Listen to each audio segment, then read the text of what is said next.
Andito po ulit ang inyong lingkod, si Boy Latigo. Today, I want to speak from the heart about something every vlogger should remember. Our role is to serve the nation and its people, not to defend one politician. Let's talk about why independence is essential for us as a creator and for the future of our country.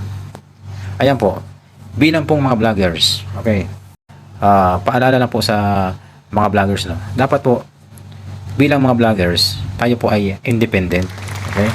Dapat po ay sagitan lang tayo. Huwag natin bubulihin ang kabilang panig, okay? Huwag natin atakihin ang kabilang panig. Tayo po ay laging nasa gitna. Kasi kapag tayo po ay nakisawsaw na, kapag tayo po ay naging bully na, no, bubulihin natin yung kabila, bubulihin natin yung kabila, wala na pong mangyayari sa ating mga government official, sa ating mga public official, sa ating pong bansa. Magiging magulo na po ang lahat ng yan. Kaya dapat po, bilang mga vloggers, ay lagi lang po tayo sa gitna.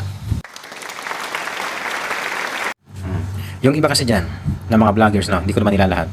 Marami nang naglabasan ngayon mga vloggers na talagang wala nang disiplina, wala na sa sarili, kumbaga wala na sa timing yung kanilang mga pinagsasabi. Marami naglabas ang mga vloggers ngayon ng mga bastos. Sa itsura pa lang, kung anong itsura nila, ganun din yung mga content nila. Pinag-aaway-away nila. Okay? Ang magkabilang panig. Kaya yan, sisiraan nila yung kabilang panig, nagsisiraan sila. So bilang mga vloggers, no, lalo na kung patungkol ang pinag-vlog nyo, patungkol sa governance, okay, patungkol sa gobyerno, patungkol sa mga administrasyon, sa mga public official, dapat dapat hindi kayo nagsisiraan, okay? Dapat pumagitna lang kayo. Mas bilib ako sa vloggers na si Super DM, no? Si Super DM, lagi lang siya sa gitna. Yes! Bata pa siya pero meron siyang matinong pag-iisip. Okay? Hindi katulad ng mga yung mga ibang vloggers diyan, no?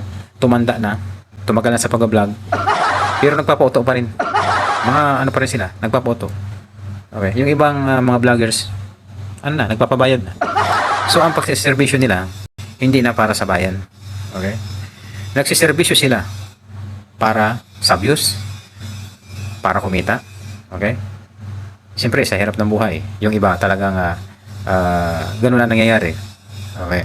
Nagpapagamit na sila sa ibang mga politiko. Kaya nangyayari ngayon magulo. Dahil marami ng vlogger ang mga bayaran ngayon. Marami ng vlogger ang mga balasubas. Marami ng vlogger ang mga bully. Marami ng vlogger ang mga bastos. Mga walang kwenta. Mga garapal. Mga abusado. Yang mga vlogger na yan yung tinatawag ng mga malicious vlogger. Yung umang-attack na sila. Nagpapagamit na sila. Yan.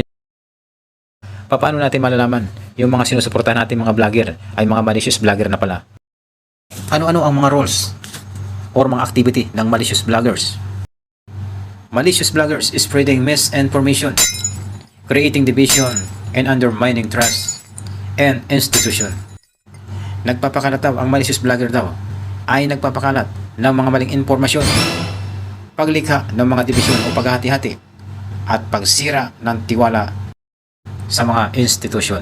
So, mayroon po ba kayong kilala na mga vloggers, mga sinusuportahan mga vloggers, okay, na nagpapakalat ng mga maling informasyon, okay, lumilikha ng mga dibisyon o paghahati-hati at pagsira ng tiwala sa mga institusyon. Pag meron ko kayong mga kilalang ganyan, huwag nyo na suportahan ng mga vloggers na yan. Hindi ko sila nagtatrabaho para sa bansa, okay? Hindi po sila nagtatrabaho para sa mga tao. Sila po ay nagtatrabaho sa kanilang sariling interest, okay? Sila po ay nagtatrabaho sa dinidepensa nilang sa mga ina-idolize nilang mga politiko. Kaya kung meron po kayong mga vloggers na kilalang ganyan, binubuli yung kabilang panig, okay, nagpapakalat ng mga maling informations, nililigaw ang mga tao, ay mag-isip-isip na po kayo. Ano ho ang magiging epekto sa ating komunidad? Create confusion, panic, mistrust among citizens. Lumilikha ng kalituhan, gulat at kawalan ng tiwala sa mga mamamayan. Yan po ang magiging epekto. Pinapahina ang kredibilidad ng mga lehitimong programa at pinuno ng pamahalaan. Ayun po ang yung target nila. Pahinahin ang kredibilidad ng mga lehitimong programa at pinuno ng pamahalaan. Okay? Lumilikha ng mga kalituhan. Nililito nila yung mga tao, nililito nila yung mga manonood, okay? Nililito nila yung kanilang mga supporters, okay? Kakaroon ng gulat at kawalan ng tiwala sa mga mamamayan. So ano pa? Ano pa ang trabaho ng malicious vloggers? Promoting hate and division. Ayan po. They exploit sensitive topics to generate controversy and engagement, open pitting communities or political groups against each other. Sa Tagalog, Tagalogin natin kasi merong mga taong gustong Tagalog at meron din mga taong gustong English. So, sinasamantala nila ang mga sensitibong paksa upang makabuo ng kontrobersiya at pakikipag-ugnayan. Kadalasang pinag-aawayan ang mga komunidad o grupong pampolitika. Yan po yung kanilang mga activity. Ano? Sinasamantala ng mga malicious vlogger, mga bayarang vlogger, mga walang modong vlogger, okay? Mga walang disiplinang vlogger. Sinasamantala ang mga sensitibong paksa, ano?